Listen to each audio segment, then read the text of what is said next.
আমরা একটু শুভ সন্ধ্যা ঘুরতে আসলাম। আমার অলিউল্লাহ, হ্যাঁ ভাই, হ্যাঁ অলিউল্লাহ আসলো। আরও অনেক পর্যটনের আনাগম আছে এখানে।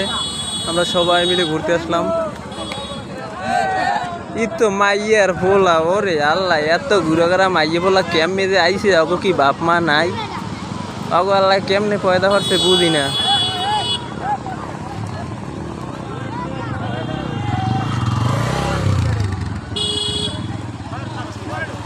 হলে হলে একটু সানগ্লাস লাগাও না। তোমার কেমন লাগতেছে ঘুরিয়া একটু বলো। হ্যাঁ, খুব ভালো লাগতেছে। তোমার মনটা ফ্রেশ হয়ে গেছে, নদীর পাড়ে আইসা একদম মনটা ফ্রেশ হয়ে গেছে। আচ্ছা, তোমার কি কিছু মনে পড়ে? পিছনের পুরনো স্মৃতিগুলো কিছু মনে পড়ে মামা? আহা, ওরে মাম্মা, মাম্মা একটু তাকাও না মাম্মা। হ্যাঁ, ওকে ওকে।